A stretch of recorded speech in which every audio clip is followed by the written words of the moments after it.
કેમ છો જે પણ લોકો આપણે પોલીસ કોન્સ્ટેબલની રનિંગની તૈયારી કરે છે અને જેમને રનિંગ આવી ગયું છે તેમના માટે આ ખાસ વિડીયો હોવાનો છે અને રનિંગના દિવસે તમારે શું શું લઈ જવાનું રહેશે ઘરેથી તે તમને આ વિડીયોમાં કહેવાનો છું। અને મારે જે 2025માં મેં શું ભૂલ કરી હતી તો મારે શું પ્રોબ્લેમ આવી હતી તેના વિશે આ વિડીયોમાં ચર્ચા કરીશું। તો આ વિડીયોને એન્ડ સુધી જરૂરથી જોજો, કારણ કે તમે એ ના ભૂલ કરો અને કેવું કે ડોક્યુમેન્ટ અને વેરિફિકેશન કેવી રીતે થાય છે તેના વિશે પણ કહેવાનો છું। તો આ વિડીયોને એન્ડ સુધી જોતા રહેજો। સૌથી પહેલાં તમારે છે ને કોલ લેટર જે તમે કઢાવ્યું છે તેની પ્રિન્ટ બે રાખવાની છે જોડે, કારણ કે કદાચ એકાદ ખોવાઈ બેસી જાય તો તમારી જોડે રહે, બરાબર। એના માટે બેક પ્રિન્ટ તમારી જોડે રાખવાની છે।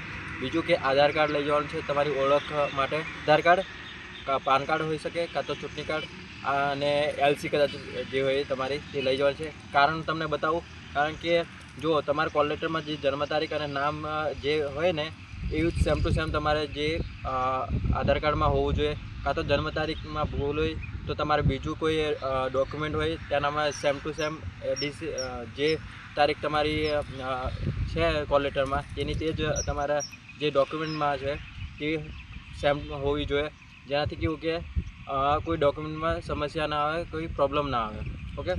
કારણ કે મારે જે વખતે મેં રનિંગ આપવા ગયો હતો ત્યારે મારે જન્મ તારીખમાં ભૂલ હતી, જેના કારણે મારી જોડે બીજું કોઈ ડોક્યુમેન્ટ હતું જ નહીં આધાર કાર્ડ સિવાય। તો મારી જોડે મારા ફોનમાં એક તો એલસી હતી, ઓકે। તો એલસી તે બતાવી અને એના પછી મને એન્ટર થવા દીધો હતો।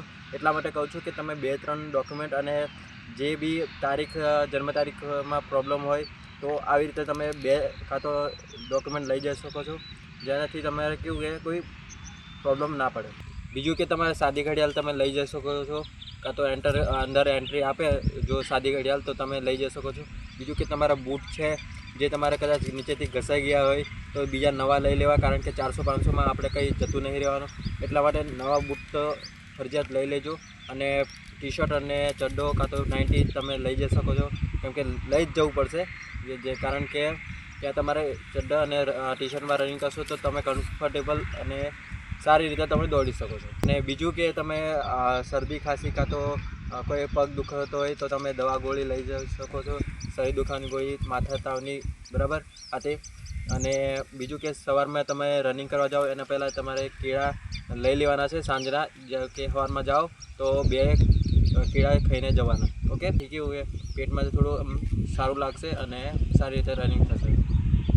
તો આ કંઈક છે થોડી બાબતો અને કેવું કે શું લઈ જવું છે તે બધું।